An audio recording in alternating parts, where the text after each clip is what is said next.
isn't as spooky anymore. Amen. You will notice that those who wrote the text were just like you and I. They went to places they call home. And they met God there. They met him right where they were. Right here, David is sitting in a place that's called the Kidron Valley. And the Kidron Valley sits between two mountain heights. It sits between Mount Olives, and it also sits between the city of David. All right? And so here's a valley that David finds himself in. Somebody say, I'm in a valley. David found himself just like you in a low place. The thing about a low place is this. Life is ambidextrous. Amen. Tell me, am I wrong? When I say it's ambidextrous, I know I hit you with a word you may not be familiar with, so let me make it plain for you. Ambidextrous is when you're stretched on both sides. When you're pulled on both sides. By definition, ambidextrous means that I'm good with my right hand and I can work this thing with my left hand. I'm not just singular, but I'm plural. Anybody here, you ever felt like this? Like, I'm in a relationship and things are going good, but yet on my job, stuff is not so good. Come on. Anybody felt like at church, I'm really struggling with working through leadership and working through serving, but yet at the same time, outside of church, all my needs are met. Anybody felt like my health is good, but yet the Negro that I'm married to, we're not getting along and we're having some issues. Anybody ever felt like some stuff is good, but yet some stuff is bad? It's sort of ambidextrous. Everything ain't all good. Everything ain't all bad. Glory to hallelujah. I'm trusting that stuff is going to balance out and it's going to work out. Amen. So David finds himself in an ambidextrous place because David finds himself as king now outside of the city of David. He's outside of the city walls and he's in a valley. To his right now is the Mount Olives. Now, on the Mount Olives, there are tombs. Where I'm from, we got a place called Nolens. Some people pronounce it as New Orleans. You may have heard of it. All right. Now, in this place, they don't bury bodies under the ground. They bury them on top of the ground. You may be wondering why. Reason being is because the water table under the ground is too high. And so if they dug in the ground, the water would rise up and it would not hold. You feel me? So now on Mount Olives, they have a similar situation. The ground is hard and it's too difficult to dig. But yet that was the land that they dedicated to bury the bodies. So if you ever go, you'll notice that there are tombs, 3-foot tombs, 6-foot tombs, 9-foot tombs that sit on the side of Mount Olives. So now David finds himself outside of the city walls to his left. And he finds himself outside of Mount Olives to his right in a low place. Now, David is king, right? I think I'm talking to some kings. Amen. And even some queens this evening. I just believe that. Yeah, just by faith and through inheritance. Now what happens is this. Why is a king outside of the city walls? I'm glad you asked. Anytime we find ourselves in certain positions, we've got to ask ourselves why. What's going on? Why am I here, Lord? Why have you placed me in this place? And what would you have for me to do? Because all of us are where we are for different reasons. My reason is not the same as your reason. And yours is not the same as hers. And hers is the same as his. We all are here tonight corporately, but yet we've got some individual things that have us in these valleys where we find ourselves. David is outside of the city walls. And he says, the Lord is my shepherd. I shall not want. So he's speaking now, and he's reminding himself, first of all, I'm not out here because of me. I'm not out here for me. I'm out here because the shepherd has me in the pasture. Amen. In a low place for a specific reason. Right. Understand that. It's going to make sense in just a moment. Now, anytime a king is outside of its city walls, I believe they're outside of their city walls for one of three reasons. You may want to take notes on this. Number one, a king or queen is outside of their city walls or their jurisdiction. They've gotten up and stepped off of the throne for three reasons. Number one is that they have heard about something that is coming to attack their city. And David was the type of leader that he fought with his men. So you have some type of leaders, they never get their hands dirty. They always send their subjects to handle their business. Right. But I believe God has called us to lead by example. And you're connected to this family, this man, because they lead by example. So David is outside of the city walls because he is hearing about something that is coming to attack his people. Right. And he says, no. I'm not going to sit on my heels, as I was talking before, and wait for this thing to come hit me. No. We're on our toes because we're stepping out in faith. And I'm moving to attack what's coming to attack me. Number one. Number two, David is outside because he understands I've got to lead. And so I'm stepping out and I'm ahead of those who are with me. Number three, sometimes we hear about an opportunity. An opportunity that's coming our way. Maybe these people didn't know, but I got a stock tip that the market is about to change. Yes. I got a stock tip that some land is about to be for sale. Yes. I got a stock tip that something is about to happen. And I can't wait until it hits the market because it's going to be too late. You feel me? Yes. I got to get in front of this thing. And so y'all come on. Get your guns, get your this, get your that. Get your prayer life right. Get your spiritual warfare in place because we're going to attack something before it hits. Amen. You got to know why you're in this valley. Some of us are defending something. And some of us are going to acquire something. But then there's another reason.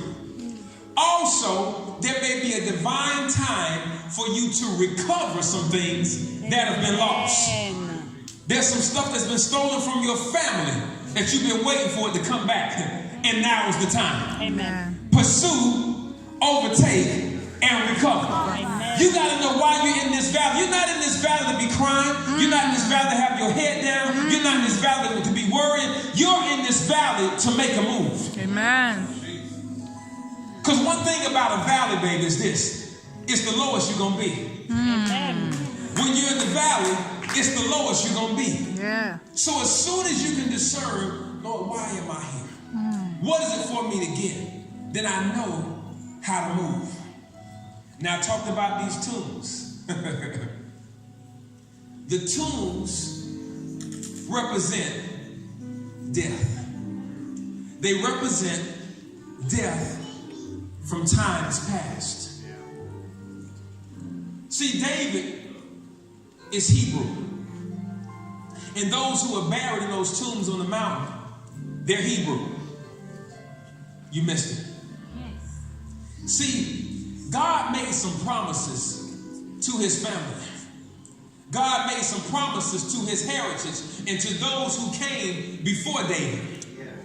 And many of them, Hebrews 11, they died in faith, having not seen the promises, but yet in belief. Come on, sir. Yeah.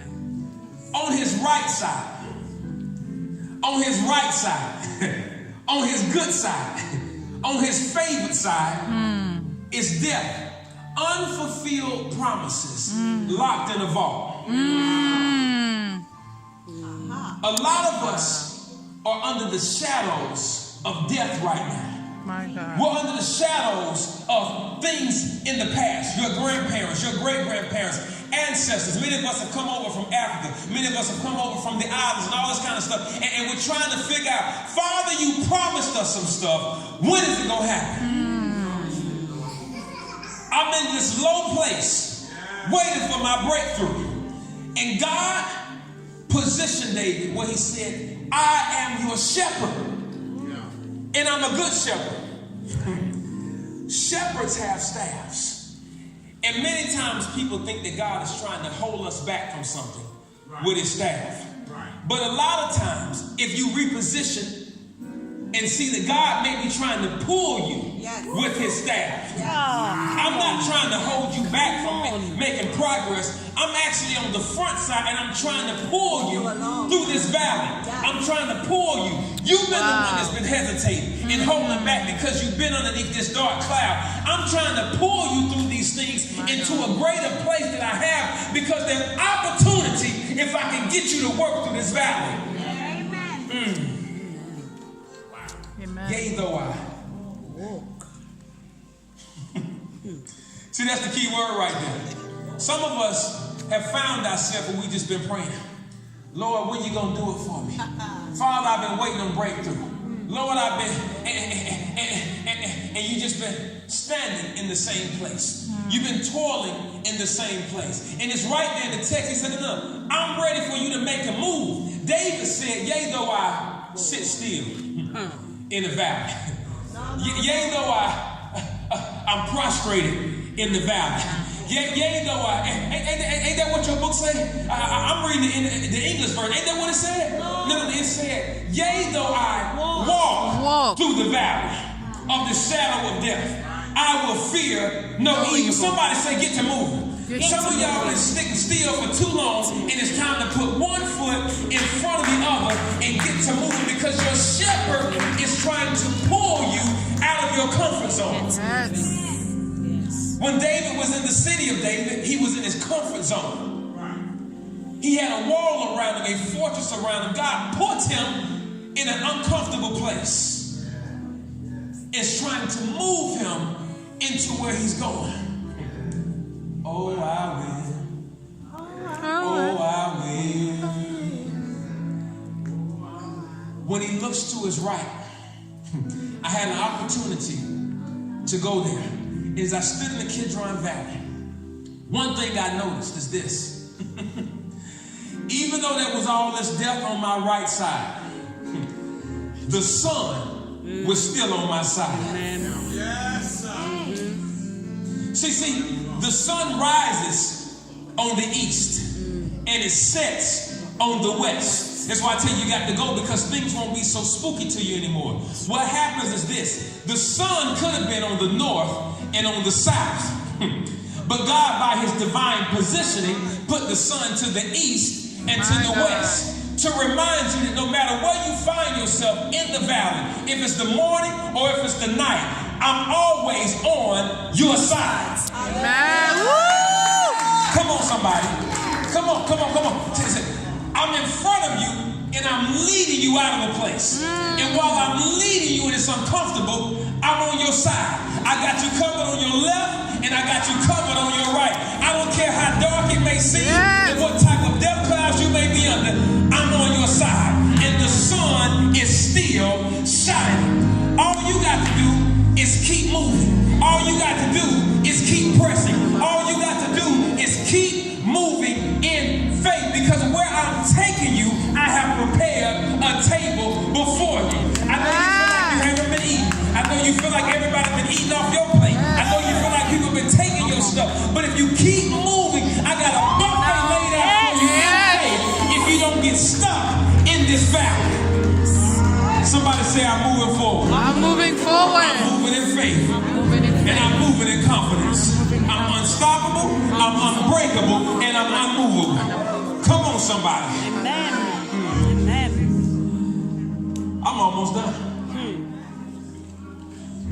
David led a solid army. They respected him because he was a fighter. David fought so much and got so much respect from them that they were willing to do things that weren't even right. Ask Bathsheba's old husband. Whatever he said, we got you.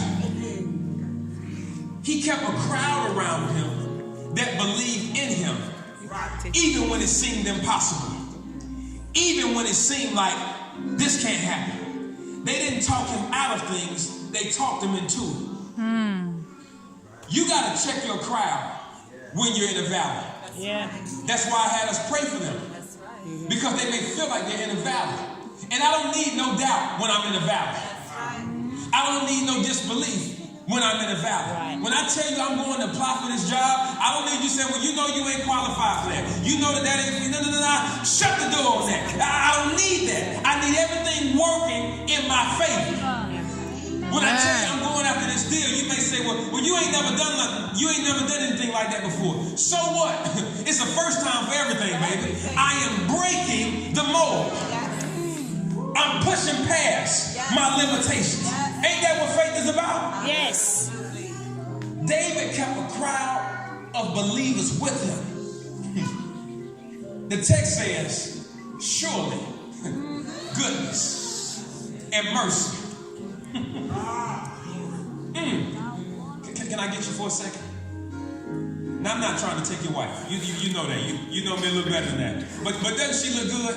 Yes. This is what grace looks like. I believe by definition, grace means when you're going through something, but you don't look like what you're going through. That's right. That's right. That is right. That's grace. That's right. Now, come on, sir. Come for just a moment. Now, this gentleman, he's put together, but I can tell he's wise. I can tell he's been through some things.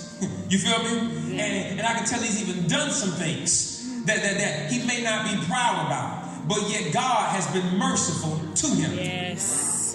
You feel what I'm saying? And then this is just sweetness. This is goodness. When he comes off the road, this is a delight to look at. This is something, you know what, it was all worth it. When he's going through some trouble, when he sees this face, it was all worth it. See, come on, for just a second, sir. For just a second. No, you're the right person. Come here. No. He's got to relax for a second. He's got to preserve his energy because he's got a mile away. What happens is this. Come here, young lady. Now, she's dressed in all black. That's why I'm picking on her. This ain't you for real, but sometimes we got a few demons that are around us. Dressed as friends. They got swag and all this kind of stuff, but they don't really mean us any good. They don't have enough wisdom for what we're trying to do. They don't have enough belief for what we're trying to go. But what happens is this. David realized that he had to change his crowd. And he said to the Father, he said, surely goodness and your mercy. And so as the demons are trying to speak doubt in my ear and trying to get me to stop progressing. Come on, goodness. Come on, mercy. Get this demon off my back. See, I had to switch my crowd of surely goodness and mercy will begin to follow me all the days of my life. What happens is this. Some of you got to change your crowd in this season that you're in. Some of you got to get some different people behind you in this season that you're in. You need to get some goodness and some mercy. You need to get some people who have gone through some stuff and are now walking in the favor of God. You need to get some people that all they speak is goodness. So what that happened? You're good. Keep moving. Oh, I tripped my walk. I'm here to hold you up. Let's keep moving through this valley. You got to change your crowd in this time that you're in. Yes. Yes. Amen. You need to go through your phone. Somebody texted me one day. They said, go through your phone and check the last 5 people who text you. What are they saying to you? What are y'all talking about? What is the conversation? If it's not pushing you forward or you're not pulling them forward, you need to minimize that conversation. Every day you need to do a final 5 check.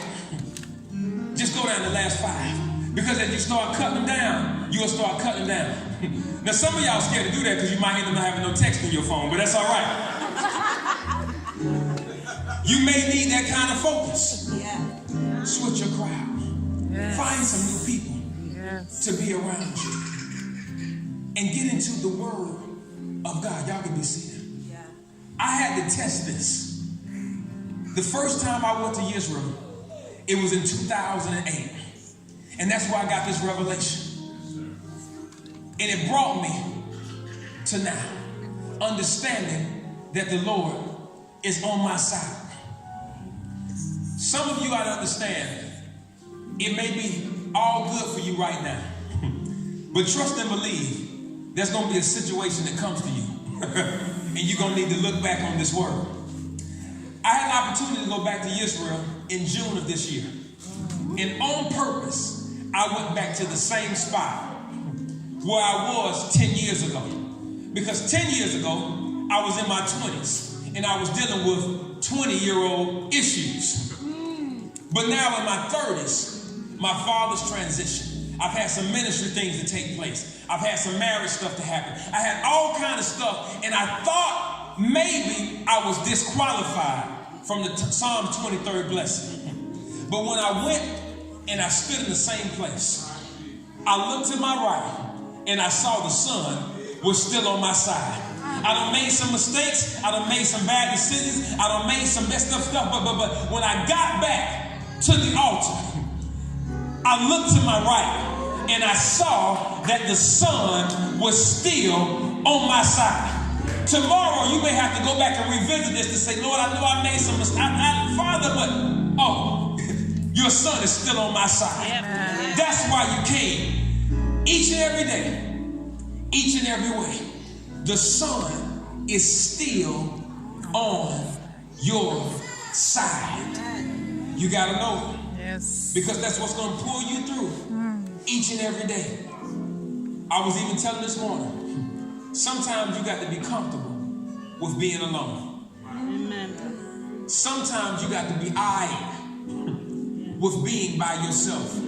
Because the truth of the matter is that that's when God can speak to you. Yes. I've been waiting for you to get by yourself. I've been waiting for you to minimize the distractions. I've been waiting for you to cut down on all the stuff that was comforting you and not allowing you to get close to me. The valley for David was an altar.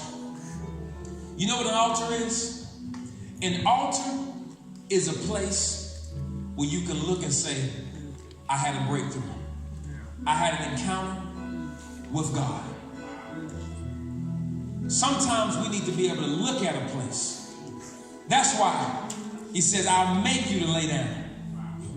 He had to make him lay down before he sent him out. Because next time you're here, I want you to be able to look back and say, yeah, that's where the Lord spoke to me. That's where the Lord told me I was good. That's where my faith was edified. That's where I was esteemed greater than myself. Some of us right now need to prepare an altar for the Lord. Because we've got some places and some things that we're going to be going to do. And we'll need a place to look back and say, wow, I did visit you right there, Lord. And you told me, you increased me, you pushed me, you whispered to me. And I was able to sit down for just a moment in a pasture, in a place of peace, before getting up and doing the work to get through that valley. This altar is open right now. And if you need to come and just kneel down for a moment, because altars don't only help you, but altars help those who know you. Altars help those who are along the way on their journey. It's too many tombs around us that signify death, that cause too many people to give up. Well, I don't know if I can do this because my great-grandmother didn't do it. She died in faith. My uncle didn't do it because he died in faith. But Jacob wrestled with the Lord, and he made an altar that whoever passed by could look and say, somebody wrestled with God right there and got a breakthrough. Somebody wrestled and got deliverance that they needed to continue working through that valley and working along that journey. Somebody may need to see you in this moment make an altar, because that will help them to get to where they need to be. And I promise you this, just as David is getting kingdom rewards right now, we're still following after David's example right now. The Lord is looking at David saying, see, I'm so proud that you had a heart after me. Because even in 2018, people are still reading what you wrote in Psalm 23 about our relationship, son. David's getting points for that. I believe if you move right now with faith, the first one to move to this altar just to pray and make an altar right here will cause somebody else to move. They'll get free to be able to move. And you get points. You get crowns. You get jewels. God will remember you for your faith move. This family needs to see the membership of this ministry moving in faith right now. And so again, this altar is open. If there's one that needs to come, just to pray for a moment, I'm standing here to pray with you in faith. My father passed away nearly 2 years ago. And I went to that church and I sat at the altar. When things started not to look so good, I said, Father, if you're choosing to take my earthly father away from me, I need to meet you right now. I need to hear you telling me that you're going to follow me here going forward. And every time I step into that church, I look at that altar and I say, hey, you told me you got me. Every time I go back to the altar, you said you would have me. And God has fathered me in ways that I've needed each and every day. Because I was willing to get up and go to the altar and make my request known. Hallelujah, thank you. Some of us got to put our pride aside. You may be okay right now, but I guarantee you a moment will come where you'll need to look back at this time and say, thank you for speaking to me then. I'm able to use that right now. Impact. There's not really any greater impact than the impact that takes place at the altar. This is Impact 2018. You'll feel an impact for your family. You'll feel an impact for your bloodline by what you choose to do at the altar. Hallelujah, Father, thank you. Lord, we thank you right now that you're able to meet each and every last one of us individually right now at this altar, Father. And I find it not strange, Father, that we're at an altar that's placed at a university because you're teaching us some things now, Father. You're releasing to us divine insight, Lord, for our next move. You're releasing to us plans and strategies for our edification, for our recovery, for our bounce back. You're releasing your bounce back plan to us right now, Father. Thank you, Lord. Hallelujah. Lord, thank you for strategy. Thank you for healing right now, Lord. Thank you for mental healing right now, Father. Because some of us in our mind, we have been struggling. Some of us in our mind, we have been wrestling. Lord, thank you for spiritual healing right now at this altar, Father. Lord, I praise you for breakthrough right now, Lord. We summon every single angel that is assigned to us. Come now. And work what we felt like we couldn't work on our own. We release angels to our future right now. You're a good shepherd. And you said that this is for your name's sake. So we trust that you're going to do it not for our name, but you're going to work it in our favor for your name's sake. So that when people hear your name, they believe even more, Father. Thank you. Lord, we love you this night for what you're doing in and through us, Father. Hallelujah, Father. Thank you. And the victory belongs to you. Because the victory belongs to you, then the victory belongs to us. Thank you for the victory. We win. Oh, we win. Hallelujah, we win. Oh, we win. In Jesus' name. In Jesus' name. Hallelujah. Hallelujah. Hallelujah. Thank you.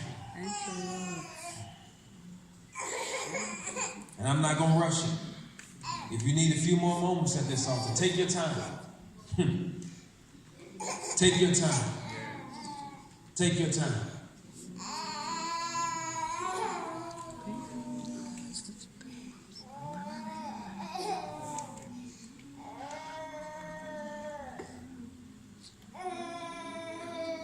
All the glory and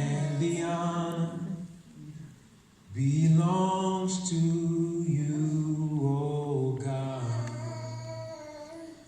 All the glory and the honor belongs to you, oh God.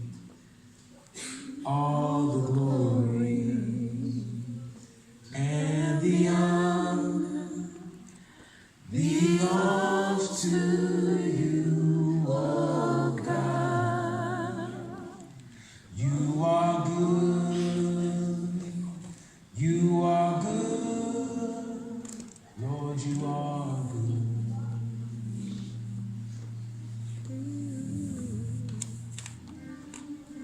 For those of you who are seated right now, I don't even like doing this because I don't play money games. This isn't the offering. I'm not even asking you to make a sacrifice. What I am saying is this. When we come to conferences, especially when they're free, there's always an opportunity for us to make a donation. I'm not telling you what God is going to do for you because of what you give. Again, I don't play those money games. But what I am saying is that you've had 3 days of being able to receive information, revelation knowledge, impartation, free of cost, absolutely free. Absolutely free. And so if it's on your heart to help with the budget and to help with certain expenses, then feel free to give in whatever manner that you deem necessary in order to assist with the budget. Again, I don't play money games. I'm not telling you that God is going to do something because of what you give. I believe he's going to do because of his word, because of his promise, and because of your relationship with him. Because of your faith and your works, working toward what he's placed in your heart, in your mind, and in your spirit. I believe God is going to do based upon your relationship with him and his love, his unconditional love for you. For God so loved the world that he gave. He did because of his love. So again, this isn't a sacrificial offering. This isn't a tithe, any of those things. This is just me as a brother saying, hey, if you're able to assist the ministry and what the ministry is providing to us over the past 3 days, and you want to celebrate the ministry, you want to be a part and partner with the ministry so that ministry works can still take place in the future, then this is your opportunity to give. There's no giving line. There's no 20 euro, 50 pound line. It's just what the Lord places on your heart to do. I pray that I've been a blessing to you in this 40 minutes. I pray that something I spoke hit your heart. Revelation came to your mind in ways that it never has before. Not just for you to be smarter, but for you to be able to use it so that you and your family, this community, can be better than it's ever been before. I thank you for receiving me tonight. And I release God's continued favor and blessing on your life. I love you with the love of Christ. And I got a genuine love for you. I preach in faith. I don't preach for honorarium. I don't even have a set honorarium. And so even what you're giving now is not for or about me. Again, it's for works like this to continue to be able to happen. That your life is enriched and made greater. I thank you. I love you. And I thank God for you. Hallelujah.